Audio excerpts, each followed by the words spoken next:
with your kids. Hola, ni hao, konnichiwa, assalamu alaikum, shalom, mahaba, ciao, bonjour, namaste, jumbo,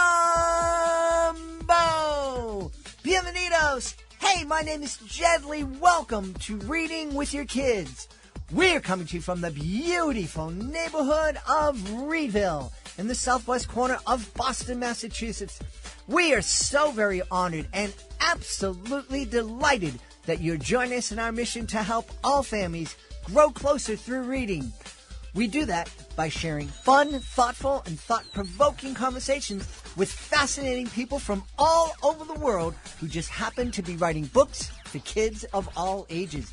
Please be sure to tell all of your family and friends about the show. Let them know that they can hear us on the WREB AM/FM 24/7 radio network, and they can find us on the iHeartRadio app, on Spotify, Apple Podcasts, Good Pods, Amazon Music, Audible, wherever you find your favorite shows. On today's show, Brian Nolet and Dave Mossman will be here to celebrate Jungle Buddyz. Lydia Lukidis returns to the show to celebrate Dancing Through Space, and Angelita Streeter will be here to celebrate Hum Hum Hummingbird. Attention all adventure seekers, get ready to embark on an epic journey with Tim Wright's The Adventures of Toby Baxter middle grade series. Join Toby Baxter on his thrilling escapades filled with mystery, friendship, and courage. With 2 exciting books already in the series, now is the perfect time to catch up before the release of the highly anticipated 3rd installment. Book 1, The River Elf, The Giant, and the Closet, is a high-flying middle-grade fantasy. If you like daring journeys, hilarious characters, and heartfelt lessons about confidence, then you'll love the 1st installment in the series.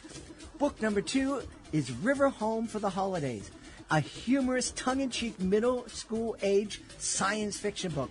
This quest is filled with holiday fun, dangers, and inspiration, sure to capture the imagination of lovers of thriller and fantasy adventures. But the adventure doesn't stop there. Be prepared for even more excitement in the upcoming release of book number 3, Aloha River Home, The Good Prophecy. Don't miss out on the excitement. Start your adventure today with books number 1 and 2, and be ready for Tim's book number 3 when it hits the shelves. The Adventures of Toby Baxter Middle Grade Series by Tim Wright. It's available wherever books are sold. This episode of the Reading with Your Kids podcast is brought to you by The Adventures of Patch, delightful series of adventure stories written by David Gibby. Overwhelmed by endless hours of screen time? Craving a wholesome escape for your little ones? Introduce them to the enchanted world of The Adventures of Patch the Bear. Crafted with love and imagination, these tales serve as a passport to wonder-filled adventures. Far from the digital buzz, let Patch light up your child's world, allowing them to explore, dream, and imagine beyond boundaries. This is a really fun series that you and your kids will absolutely adore. The Adventures of Patch, written by David Gibby. We're really excited. Our guests are coming to us today from the beautiful nation of Canada. First, coming to us from Ottawa, our guest is here today to celebrate Jungle Buddyz, A Race to Remember. Our first guest is Brian Nolet. Hey, Brian, how are you?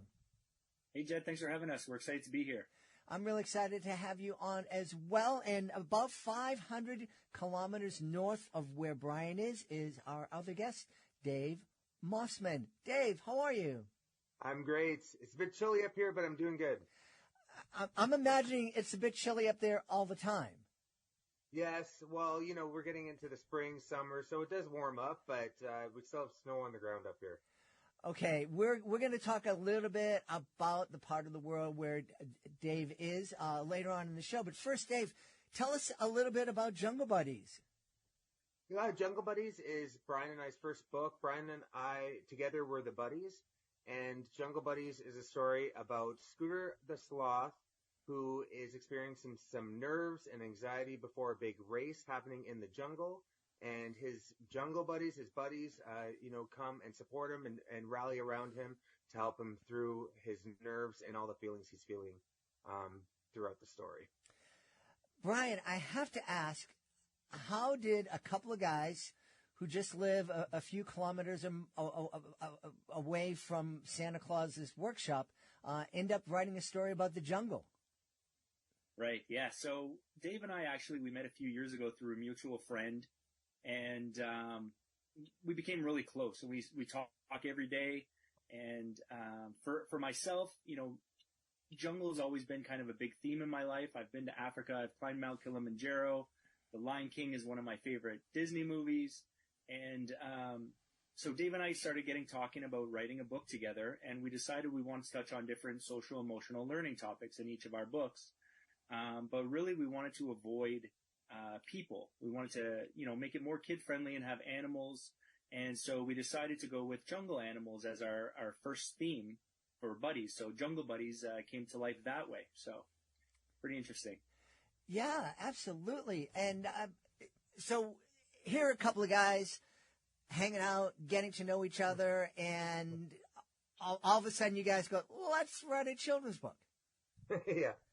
Well, it's always been a lifelong dream of mine to have a kid's book and write a kid's book. And, I'm a teacher. I teach grade 5-6 up in Canada. And, just from seeing my students over the years and the different social issues they go through, and especially after COVID, and everything they've been through the past couple of years, I really wanted to do something with that and help kids in some kind of way, whether it be my students and kids across Canada, kids across the world. So I know I personally had a dream. Brian could speak a little bit about why he wanted to do the book, but I've always wanted to write a kid's book. Right. For myself, so I have two boys. I have a 3-year-old and an 8-year-old. So I've been reading stories to them for years and years. And, I thought, why not me? Why can't I write a story like this? And then I started talking with Dave. And for me, I didn't want to just put out a book just for the sake of putting out a book. I wanted to have something that had some substance to it. A lot of the stories you read are just stories, and, that's great. There's nothing more to it. They're fun. There's stories for kids.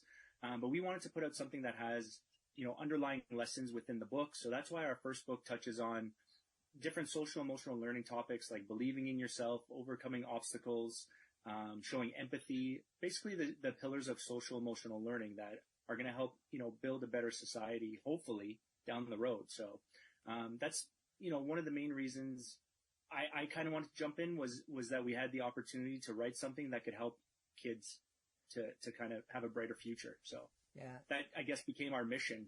So that sense of resiliency, I think, is so very important. How are you helping your kids develop that sense of resiliency other than reading Jungle Buddyz to them?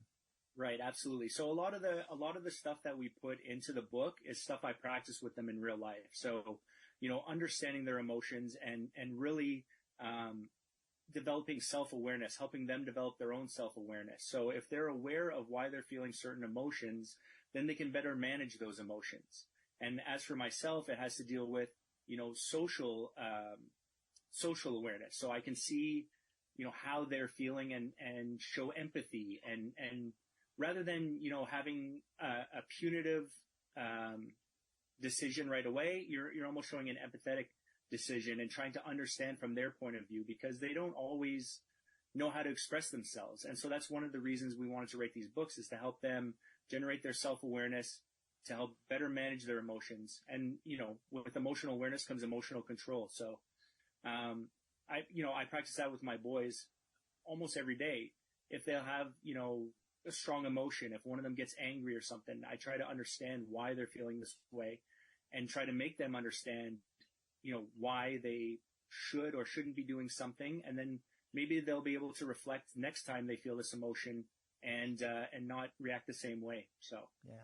I know one of the challenges my son faced when he was younger, especially entering middle school, is identifying those emotions. Anytime he experienced a disappointment, a loss, a frustration, it all came out as anger. And one of the things that was really helpful was helping him differentiate between the different things so that, it's like, I'm feeling bad, so I got to be angry about that. And it's like, no, that's not always the choice you have to make. Absolutely. Exactly. Yeah. There's different ways to handle different emotions. And that's kind of, one of our goals as well. We created, a jungle journal that complements our Jungle Buddies book series. And hopefully kids can write about their emotions in this jungle journal and then help them realize, this is the reason I felt this way. And this is how I can maybe do something in the future to avoid the reaction I have. So, yeah. And we also want to teach kids that it's okay to feel different emotions. Mm-hmm. Some kids get angrier quicker than other kids, or some kids feel sad in certain situations where other kids might not. So it's really focusing on trying to make them understand that, feeling these emotions is natural and how to go about, managing those behaviors. Yeah. Dave, we hear a lot here in the States and Canada and the UK that the numbers of kids that are experiencing anxiety at a young age, it's just, those numbers are just growing almost exponentially.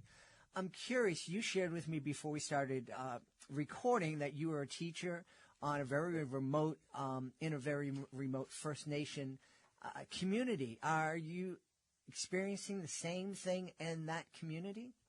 Yeah, I've been up here for about 7 years now, and I see a huge difference even in the past 7 years. Year after year, we're seeing more kids deal with some type of anxiety. Sometimes we don't use the word anxiety, but you could tell the kids are a bit different than they were, a decade ago in terms of dealing with certain situations, dealing with different emotions. A big part of that may be with technology coming out over the years, and a lot of kids spending a lot of times on their iPods and iPads and all that sort of stuff. But I think that's a big reason why I wanted to focus on the social emotional learning aspect of it. When I started noticing that with my students, that kind of, all across Canada and in the States, social emotional learning has been a big focus that has come to fruition over the past couple of years. It's been added to the curriculum in all different subject areas. So it's a big focus among teachers right now is incorporating, even when we're teaching about math, even when we're teaching, because every time we teach a different subject, certain students deal with different areas and subjects different ways, or they handle it, or they don't understand. Some kids don't understand certain subjects the same as others. And you see them get frustrated or mad or sad or upset way more than I did a decade ago with students. So, really the teachers up here in Canada, and I know it's the same in the States, have really been focusing on the social emotional learning aspect of, across the curriculum. This is going to sound crazy, but as you're speaking about possible cause, one of the things that I heard recently is there's a researcher that's thinking that, wow, maybe one of the reasons we're experiencing these issues is because we're talking about it so much with our kids. It's like in their face. Maybe you're anxious, maybe you're depressed, whatever. You were mentioning technology and, the fact that even in the remote area of the world where you're working with kids, that they have access to technology. I'm just thinking, maybe everybody has a low-grade migraine headache because they're staring at their screens all the time. Maybe.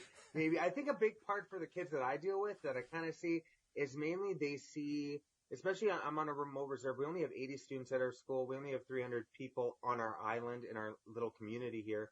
So these students see sometimes the lives of other kids across the world or different things happening. And it kind of, I don't want to use the word depressed, or we try to stay away from those kind of words, but it makes them feel some type of way. Mm-hmm. So it's helping dealing with certain emotions and realizing everybody's unique and an individual. But I think that's something I've seen with like a detriment with technology. Obviously, there's tons of great stuff that comes with technology. The three of us wouldn't be talking here today if it wasn't for technology. Brian and I couldn't write our book without technology and working and zooming back and forth because we don't live in the same city.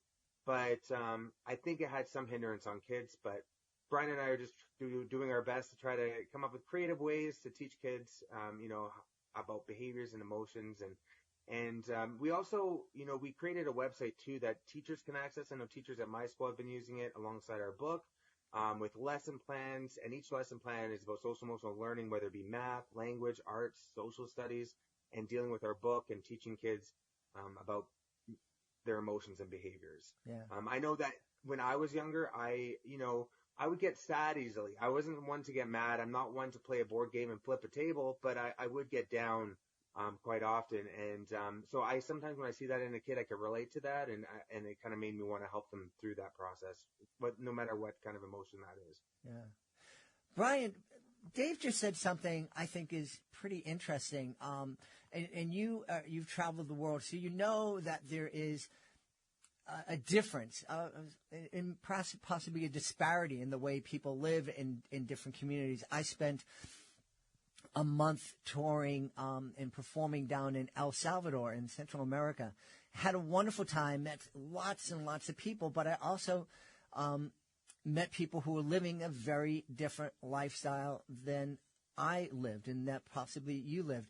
Dave was mentioning the kids on his reserve have access to technology, and now they see that, wow, kids in Toronto and New York City and London, they live very differently than me, and I don't see any way to get there. That looks really great. I'd love to do that, but I guess I love to talk about books being a window to give kids a chance to look into another culture and see the humanity that we all share.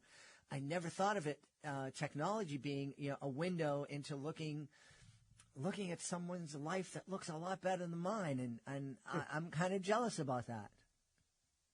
Right. Yeah. I think, as you mentioned, literature is extremely important, especially for kids. It acts as a safe space for them where they can kind of immerse themselves in a story. And, if they see a favorite character acting a certain way, they're more than likely going to, mirror that, or at least learn from them, on how to act in the future. So, by intentionally, putting social emotional learning into our stories, we're hoping that the kids that read them can realize this. Now, further to your point that kids all around the world live different ways, it's completely true. You probably saw it. I've seen it in Africa, the poverty that they go through, but, just because they don't have the technology doesn't mean they're not feeling the same emotions. There are different reasons why they might be feeling these emotions. And, we might not understand exactly why. That's for them to understand themselves. So that's why, their own self-management is extremely important. They need to be self-aware of, maybe what's going on around them. And that's where, that's where parents really, play a big part in this as well, because the parents need to help the kids understand and be a big part of why they're showing these emotions. So I think even though that, kids all around the world live different lives, they're not all different. That's for sure. So they do feel a lot of the same things. And so, sorry, you were saying, Dave? No, and I think that's why with our books, we wanted, for our first series of books, the Jungle Buddies, A Race to Remember is our first one. And that's why we mentioned earlier that we wanted kind of that setting with animals where kids could just see the emotion come through it. In our first book, with Scooter the sloth, and sloths are known for being slow and dealing with those nerves. Kids around the world can relate to feeling nervous in some way, or feeling shy, or feeling timid in some way to do something. So that's kind of the lesson we want them to get out of our book. So kids from all around the world can read it and realize, okay, I just have to take deep breaths, just do my best. And it also encourages other people, if they see someone with nerves, like I said, in our first book, it focuses on, self-belief and believing in yourself, and friends rallying around, your friend to help them through that. We're hoping that, kids read that too. And if they do see a friend struggling, they'll reach out and help them. Yeah. Just like the Jungle Buddies did to Scooter. Yeah. Dave, I had a wonderful opportunity to attend the International Children's Book Festival in Bologna, Italy, just a few weeks ago. And we were in a hotel where there was a contingent of publishers from Africa. And so we really got to know those publishers and authors, and learned a little bit about culture. And one of the publishers from Kenya was sharing with me that in her nation they don't have a big history or tradition of reading books aloud with their kids, which is kind of ironic because they have this huge history of oral storytelling. So they're telling stories, but no one made the connection of reading the stories to the kids out loud. I'm curious, the community, the First Nation community that you've been a part of for almost a decade now, what's the tradition there? Do they have a tradition of oral storytelling, of reading aloud? It is extremely similar in terms of, our elders up here and, try to pass on traditions and tell their stories and tell their history orally, but you won't find too many parents reading a book with their kid or reading aloud. We do a lot of that obviously in school. We're teaching the kids how to read and how to read to themselves, but we're trying to encourage parents to read at home, but we also do respect how, the ways they keep their traditions up here. But it's the same that it's not, usual or normal for them to read books to their kids. I find that really fascinating. And, I'd love to, just sitting here with my imagination, I'm thinking, well, are they concerned that this is somebody else's story and I don't have the right to share that? I know my wife taught in the Boston Public Schools for 34 years, and one of the frustrations, of course, that they felt is a lot of the parents weren't able to read themselves, didn't have confidence in their reading, or didn't read English or speak English. So a lot of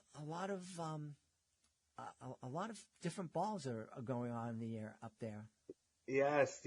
And I think too, because, this community only came about in, I think, in 1970, in the 70s. But since then, it's always been that tradition of oral storytelling. So, even the parents of my students weren't used to their parents reading to them. So reading wasn't, normal for them or something that was done on a nightly basis. I know that when I was a kid, my parents read to me every single night. So that was common for me. For these kids, it's not. So we have, I've been talking to parents throughout the past few years, letting them know how important it is just to help the kids too with developing their language skills and their reading skills. And it comes back to a lot of these kids have these dreams and hopes of going places and doing things, and they need to know how to read and write and develop those social skills. So we're working on that up here, and I live in a great community, and the community members are very receptive. That's wonderful. Brian, you shared with us that you've traveled around the world and climbed mountains. What's the most interesting experience you had in all of those travels? Wow. So just anything in general? Anything in general. I mean, I guess for me, to be honest, the biggest shock for me was the cultural differences that you would see in each country. I've been fortunate enough to travel the world. As you said, I've been to China and the Great Wall of China, and just some of the cultural differences they have there where, you would be on a cruise ship and waiting in line for a buffet, but they don't make lines there. It's like ants on a candy. It's just, they swarm in. And so, my wife and I we made it a point to wait till later in the dinner hour to go where everybody else had finished eating, just because we didn't want to deal with all that. And just, I guess just the cultural differences were a big shock. Stuff you wouldn't expect, to see here, people spitting everywhere and stuff like that. So, but everywhere I've been, I've loved the food. I could say that so far. So. Yes. Not surprising that somebody from the very friendly and polite nation of Canada would not want to swarm the buffet table. No, definitely not. No. Dave, what is, let me throw it to you. What was the biggest challenge when you decided to live in this remote community? Well, for me, I've had many different kinds of jobs before this. I worked with many different charitable organizations that focused on kids, like Special Olympics here in Canada. And we have Kids Help Phone, which is a helpline for kids. So I think that also helped me with, wanting to create this book. But coming up here was a big culture shock. We don't even have license plates up here. There's a lot, most vehicles don't have seat belts. It's kind of like a whole different world up here. So I come up here 10 months out of the year. I really, really enjoy it. And then I go back to my hometown. And there's about 120,000 people there. So it's a bit, like where the both of you are right now. But, I've loved it up here, and I've got to experience many different things in terms of the culture. And, even next week's our culture week. We're going to be in a teepee and plucking geese and cooking it. And the kids, we make slingshots and take them partridge hunting, and it's a unique experience teaching up here. Wow. That's so cool. So it's much different than when I used to live. I used to live in Toronto, with millions of people, and then now living in a small island with 300. So I pretty much experienced it all. But it's exciting. It's fun. Wow. Tell me, Brian, what's the expectation for the series? Have you charted out? We're going to have 10 books, 3 books? Right. So the goal was to have 5 books to start for Jungle Buddyz. So our second book is actually with our illustrator, Chris Rose, right now. He's done a fantastic job of bringing our characters to life. So we're hoping by the end of summer, the second book will be out, and potentially 1 book each year after for 5 years. But then we also had plans to, that's why our brand is the Buddyz. We could go a different route, Barnyard Buddyz or Northern Buddyz. And, Dave and I are, even though we're just starting, we're very ambitious and we have different ideas of stuff to do outside of the Jungle Buddyz, with the Buddyz brand. And, we're really, really excited about getting into a lot of those things. But for now, it's, the Jungle Buddyz book series. We have the 5 books. Potentially after that, maybe some, holiday books. And again, each of those books touching on different social emotional learning aspects and different lessons. But then we have our journals as well. So we have our Jungle Journal. And then we're in the process of developing, kind of generic journals for people that may not want the Jungle Buddyz theme with their journal. So, we're in the process of talking with schools about, potentially getting those in the hands of their students.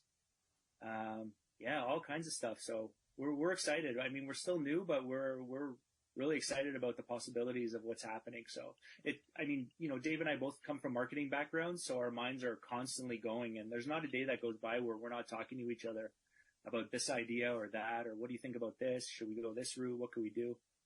So it's a lot of fun. Well, that's wonderful. And with our whole mission, like we really want to focus everything we do with helping kids and coming up, even though Jungle Buddyz may take a bit longer because, our illustrator's a busy guy. He's great. And we're giving him the time to work on, a book a year, but we're going to be doing tons of other stuff that revolves around social emotional learning. And we're so excited. Even last week, we had some schools get to us that wanted, to get a journal in all the students in their whole entire school's hands, as well as order copies of our books. And, we've only launched mid-December with the Jungle Buddyz, and it's been a bit under 5 months now, and we're just super excited that kids out there and teachers and parents are reading our story. That's fantastic. Brian, where can people go to find out more about Jungle Buddyz and more about you guys? Right. People can go to our website, www.thebuddyz.ca, Buddyz. People keep making fun of me for saying Z because we're Canadian. So I'll say Buddyz.ca. They can follow us on social media at Buddyz Canada. And our book is also on Amazon right now. So awesome. And Dave, if somebody wanted to go on Google Earth and take a look at where you're living, what island name should they enter in? It's Nibenamic First Nation, but they could probably type in Summer Beaver. That's easier. Summer Beaver, Ontario. And it'll bring you right to the island. Awesome. We've had a great time speaking to the authors of Jungle Buddyz, A Race to Remember. Our guests have been Brian Nolet and Dave Mossman. Guys, thanks so much for being with us. Thank you so much for having us on. We appreciate it. Are you looking for a creative way to bond with your kids? Let me tell you all about Drawing with Your Kids, the ultimate destination for artistic adventures. Join us as we dive into the wonderful world of children's books with renowned illustrators guiding you step by step. From beloved characters to whimsical scenes, unleash your imagination and create cherished memories together. Whether you're a seasoned artist or just picking up a pencil, there's something for everyone at Drawing With Your Kids. Please visit our website, readingwithyourkids.com, and click on the Drawing With Your Kids link at the top of the page and let the creativity flow. Drawing with Your Kids, where every stroke brings stories to life. Joining us again from the beautiful city of Montreal and the wonderful nation of Canada, our guest is here today, returning to the show to celebrate her new book. It's called Dancing Through Space. Please welcome back to the show, Lydia Lukidis. Lydia, bonjour. It's always nice to see you and hear your lovely voice. Well, thank you so very, very much. It's great to see you. You've been on the show a lot over the years. You were one of our first guests, or a guest in our first year, and I love talking to you, and I've loved watching your career just kind of take off. Oh, thank you. It definitely, I paid my dues, and I still believe that I'm learning, and I'll always be learning, but I'm in a different place now than I was 10 years ago, and I'm just really grateful. Yeah. And I think that's really important to remember, that we're all in this thing learning. Wherever we're at in whatever profession we're in, we're learning and we're growing, and we don't have to worry until we stop growing. That's when you should start waving the warning flag. And every book is its own entity. Anyway, what I'm learning is that every book has its own journey. They're very unique. And so this last journey, which, incidentally took 10 years. So I had, it was such a long winding path. It's really quite unbelievable how many editors this has gone to and almost been published, and, how many agents I went through with this manuscript, to land on my third agent now, Miranda Paul. And so I just kind of hung on, but there was a point where I said, okay, so this book, it's not going to get published. And Miranda said, Lydia, sometimes it's about timing. Let it go. Work on something else. That's what she told me.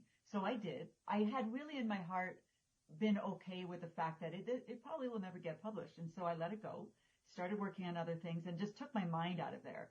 And then one day I was on vacation, and then I got a text from Miranda saying, I sold your book.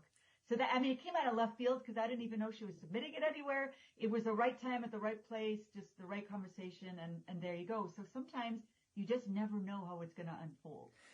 Yeah, absolutely. And that's the thing about jobs, about the arts. It's, sometimes when you get that no, it's not you. It's just that they're looking for something else. And I'll be honest and say that in my case, I was very new when I first started writing the manuscript. So looking back in retrospect, it was probably terrible. And I do look at comments from editors.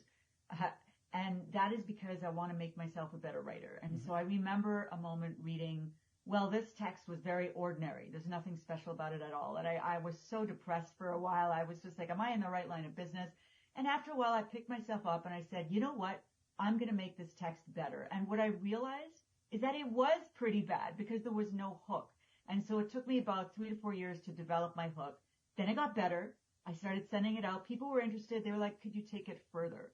So I took it further. So it went through 42 revisions, finally got picked up. But I understand the no's. Sometimes you have a great work and you get no's, and it's just because, multitude of reasons. But here, I feel like this book taught me how to become a better writer. Awesome. Well, the last time you were here, I believe you brought us down to the depths of the Mariana Trench. Now you're bringing us out into space to dance. Tell us all about Dancing Through Space, please. Well, it began simply as a nonfiction narrative about Dr. Mae Jemison, who's the first Black woman to go to space. And when I read her story, I knew her story long before I wrote about her, she doesn't have the word no in her vocabulary. It doesn't occur to her that she can't do something. So even studying engineering at a younger age, by the way, in a predominantly white classroom with, males, no females, certainly no Black females, she just didn't care. She was like, I'm going to study this. I'm going to go to space. And people were mocking her. but she just didn't let it go. And then, but the more I did my research, I kept falling on the fact that she loved dance. I was like, oh, wow, she has this passion for dance, and she continued dance for her whole life. And at one point was considering pursuing dance as a career.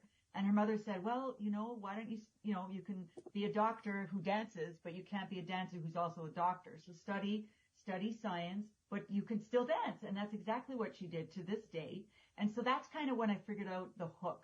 It's the intersection of art and science.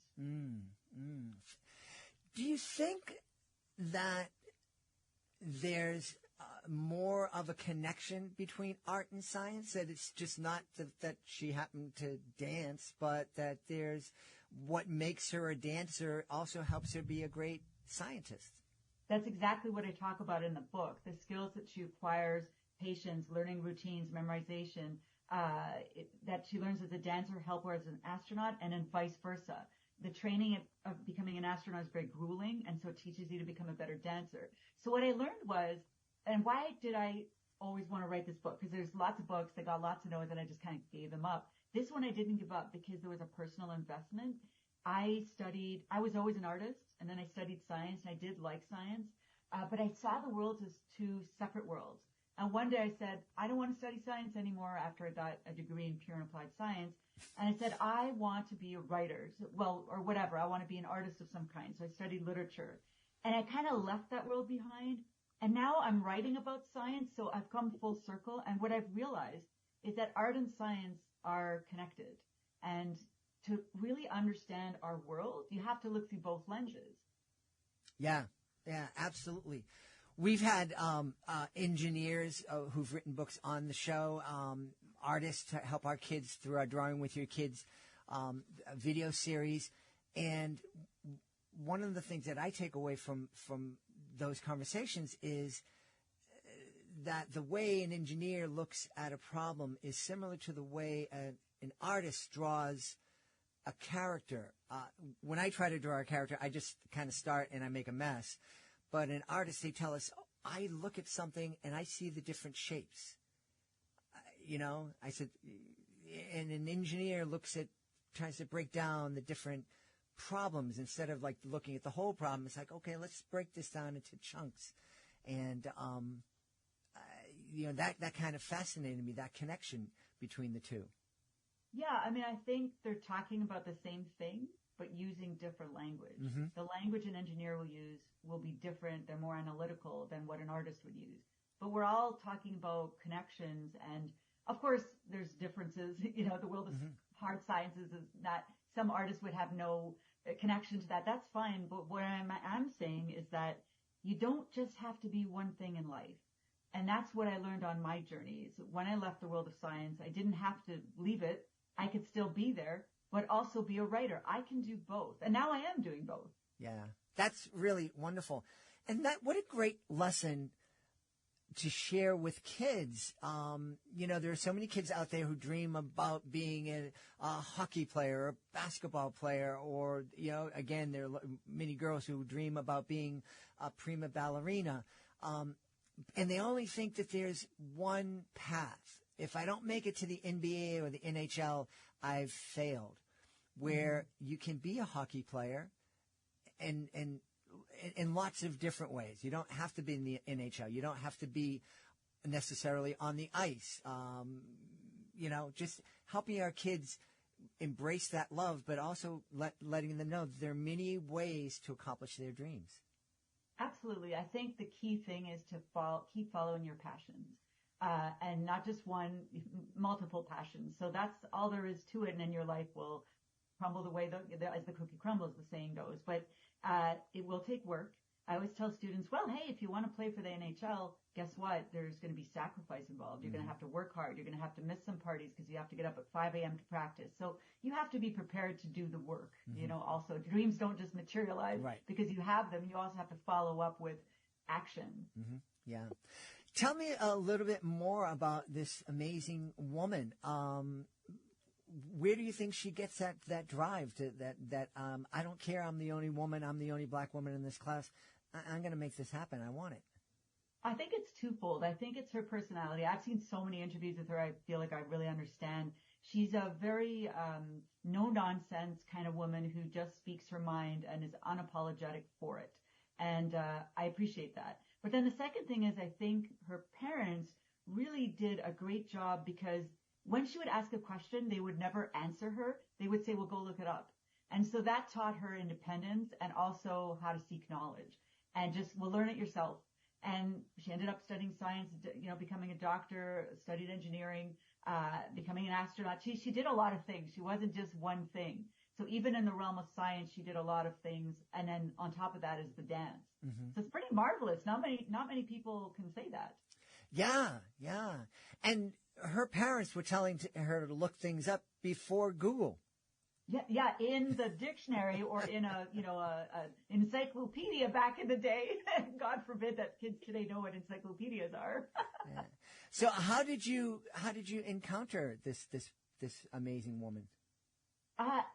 Funny story. It actually was this an agent at the time. Her name was Allie Bryden from the Bright Agency. She's no longer an agent. She's an editor. She had just placed a call on Twitter saying, I really want someone to write a book about Mae Jemison. She's an incredible woman. And I knew a little bit about Mae's, and something resonated with me, and I just kind of jumped into it, and I wrote the book. And I actually queried Allie with it, and she loved it. But she didn't offer representation because she didn't vibe with the rest of my work, which again is understandable. I was such a green newbie back in the day, so I'm just happy anyone gave me a chance. But then through the years, it got better, and I acquired my first agent. Didn't work out. Acquired my second agent. Didn't work out again. And at that point, I was reassessing my career. I was like, okay, this is really tough. Am I in this for the long haul? Is this really what I want to do?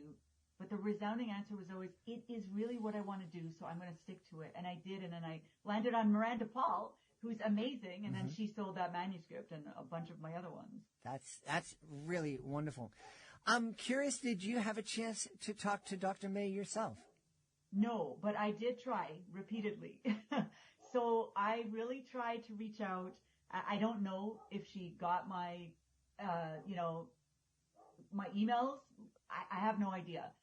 Looking back, I think what I've learned from this process is that I don't want to ever write a book, a biography about someone who's still alive if I don't get a chance to speak with them or someone in their family. Because I did my best with the information I had, and I spent like years on my research and watching her interviews and reading her autobiography so I could get firsthand sources. But I think it still could be better if I had spoken to her. So that's one of the regrets I have. Although in life you can never have any regrets. I stand behind this book. I personally love this book, and I believe in its message, the message of dreaming big and doing what you want. But I wish I could have spoken to her because I feel like it might have added another layer. So moving forward, that is how I'm going to tackle it. So either the person is deceased, and even then you could look up, friends of the family, and there are ways to do firsthand research. But I think for a good nonfiction biography, it's preferable to be on board with the subject. Mm-hmm. Yeah. What advice is, because you've been through a really long and kind of roller coaster journey as an author. What advice would you give to an aspiring author who is thinking, I'm really not all that good, I'm going to hang up my pencil? I get a lot of people who email me and say, I had an idea for a book. Can you give me some advice? And I always tell them the same thing, like, what's your long-term goal? Do you just want to write one book and get that out into the world, in which case you can just self-publish that? Or are you in it for the long haul? Do you want to be an author? And so if they want to be an author and they're not very good, which we all were not very good, and even now I make mistakes, like I have a lot to learn.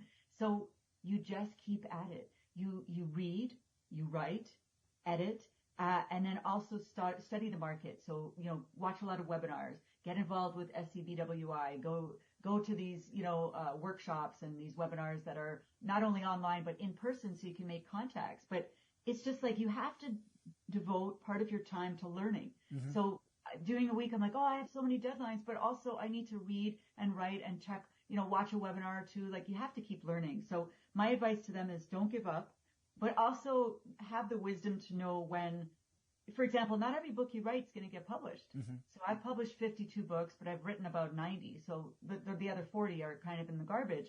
So you have to also know when to put that manuscript aside and maybe it'll come back or maybe you'll use part of it. Who knows? But also that manuscript, even if it never gets published, it's a stepping stone Mm-hmm. on your road to success. So I consider nothing lost, Yeah, you know? absolutely.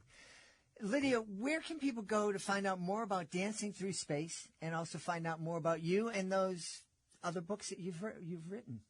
Oh, thank you. Well, they can go onto my website, which is lydialukidis.com. So that's LYDIA for Lydia and then LUKIDIS. I've got a bunch of fun stuff for kids there. I have like digital posters they can download and games and stories, and even some playing cards that I had made for Deep, Deep Down. And all the information's there in terms of where to buy. Awesome. We've had a really fun time dancing through an interview with our guest, Lydia Lukidis. Be sure to check out her brand new book, Dancing Through Space. Lydia, thanks so much for being with us. Thank you so much. Have a good one. Hey there, families! Are you looking for an exciting way to bond and learn together? Look no further than our STEM is Family Fun video series. Join us as we explore the fascinating world of STEM through hands-on activities right in your own home. Our series features lessons from experts at renowned institutions like the San Diego Children's Discovery Museum, the National Children's Museum in Washington, D.C., and Children's Museum Houston. From making homemade rainbow bridges to creating an oboe out of a straw, there's something for everyone in the family to enjoy. So grab your lab coats and get ready for an adventure. Go to readingwithyourkids.com and click on the STEM is Family Fun link at the top of the page and let the learning and laughter begin. STEM is Family Fun, where learning and bonding go hand in hand. Join us right now from the great city of Atlanta in Georgia. Our guest is here today to celebrate her wonderful children's book. Is called Hum Hum Hummingbird. Please welcome to the show, Angelita Streeter. Hey, Angelita, how are you? I'm wonderful. Thank you for having me. I'm really happy that you're on. Hummingbirds. I've only had the chance to encounter hummingbirds in the wild twice in my life. Once was out in California, and the second time was here in Boston as I was lying in a hammock, and my wife I was on the deck, and my wife had plants on the railing of the deck, and I was hanging, and a hummingbird came, and it was just above me, like the wings moving a bazillion miles an hour, and I was like, this is so cool. And I tried real hard not to even breathe because I didn't want to scare it away. I have the same experience or a similar experience. Yeah. So they're such fascinating creatures. They are. I actually encountered one or fell in love with them in California as well. What I had only seen them once in the wild when I was in probably high school, growing up in Florida. And then I moved to California, and my apartment complex had an atrium that had a lot of flowering plants, and they were everywhere. And so I had to figure out, because I was so fascinated, I had to figure out how to get them to my balcony.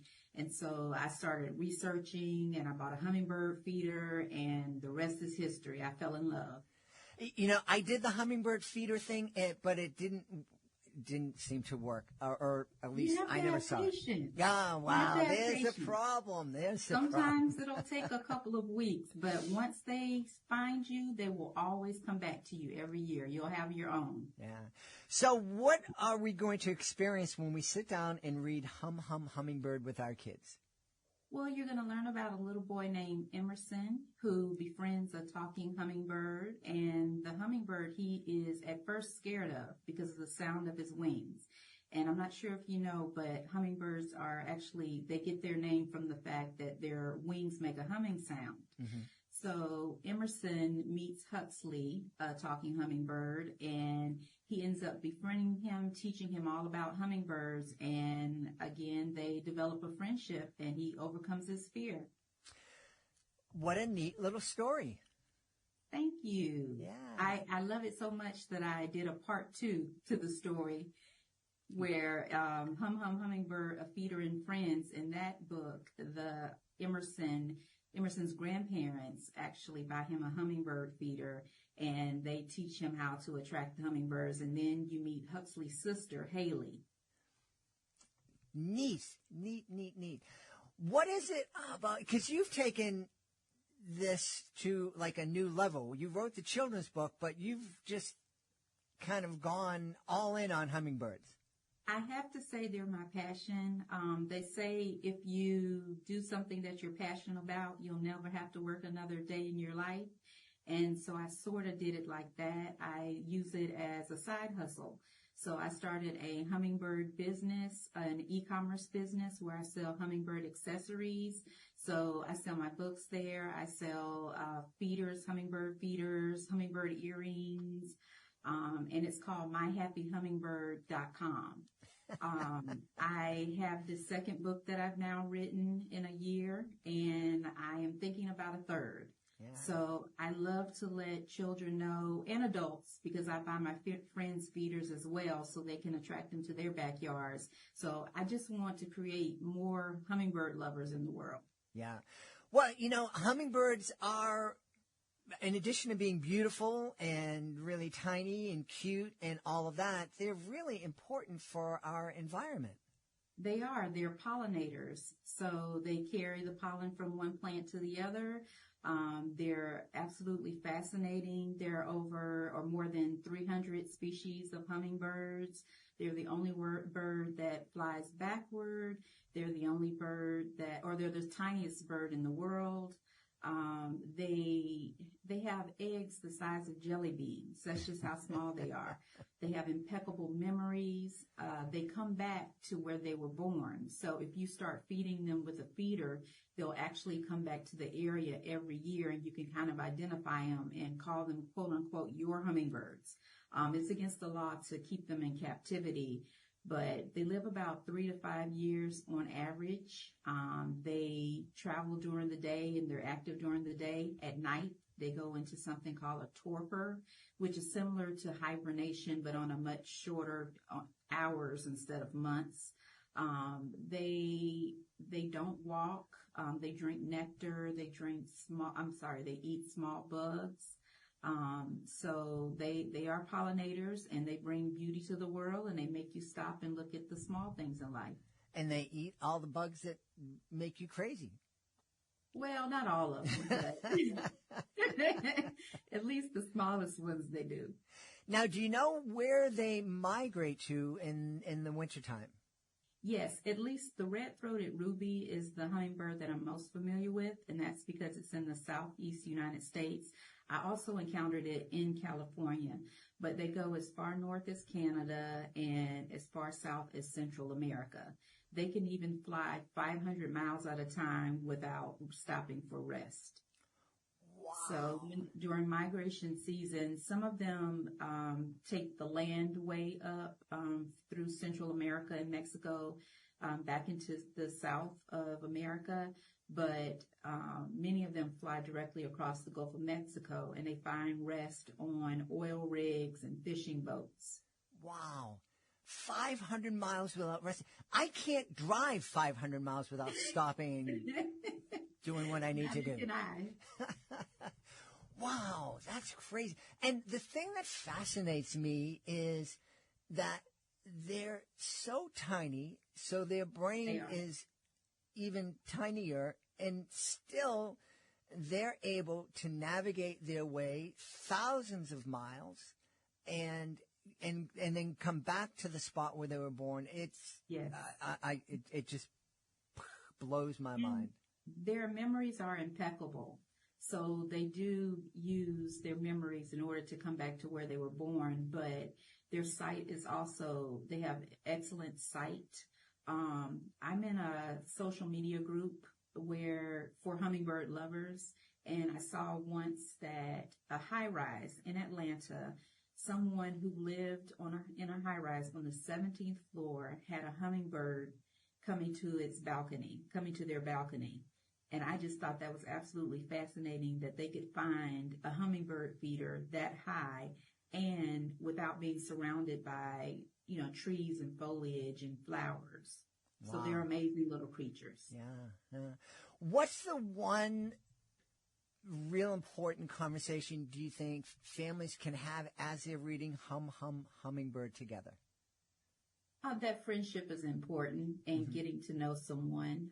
You can overcome your fears. I know a lot of children now aren't as socialized.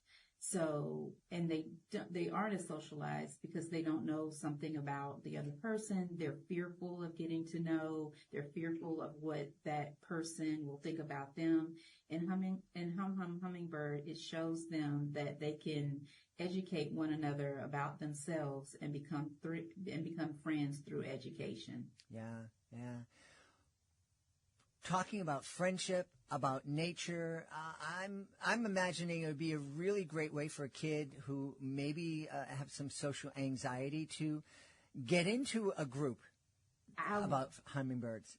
I completely agree. There are plenty of social media groups of people who take photos, who take videos. Now we all have Ring cameras, so a lot of people set up their hummingbird feeders by the Ring camera so that they can capture them. But they can name their hummingbirds because again, every year they come back. They're here, or depending on where you live, they come as early as February and then they leave around September. What I would like kids to do for sure is get a hummingbird feeder. You can get them from me, but you can get them from any store. You can go on the internet. You can go to a grocery store or a hardware store, a Walmart, for instance, and get a hummingbird feeder. In order to make the nectar, it's 4 parts water to 1 part sugar. So if you had 2 cups of water, you would boil the 2 cups of water and then add the 1/4 cup of sugar to it, let it cool off, put it in the hummingbird feeder, and you have to be patient, but wait. And I promise you, your hummingbirds will come. It will help if you put it in an area where there are flowers. It doesn't have to be a garden. I put a basket of petunias by it. But even if you just have green plants, you're still fine. They will find you. Again, you just have to wait, and they're so tiny you almost miss them. Sometimes people think they're moths. And there is a thing such as a hummingbird moth, but it is not a hummingbird, but they're about the same size, and they're neat in their own right. Wow. But as far as I go, I'm a hummingbird lover. Yeah. Well, remind everybody where they can go to find out more about Hummingbird, and maybe order a feeder or two. Well, you can go to my website at myhappyhummingbird.com. Again, I have books, I have hummingbird feeders and hummingbird accessories for the hummingbird lover in you. We've had a really fun time speaking about the new children's book, Hummingbird. Our guest has been Angelita Streeter. Hey, Angelita, thanks so much for being with us. Thank you for having me and for sharing my love of hummingbirds. We hope you've enjoyed this episode of Reading with Your Kids and will join us for the next exciting episode of the show. I want to thank the folks who made today's show so wonderful. Of course, we want to start by thanking our guests and our wonderful sponsors. I want to thank my amazing team. I want to thank my beautiful wife for all of her support. But most of all, we all want to thank you.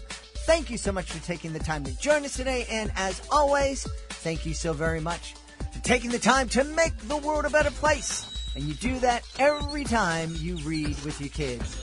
I'll be looking for you in the next episode of Reading with Your Kids.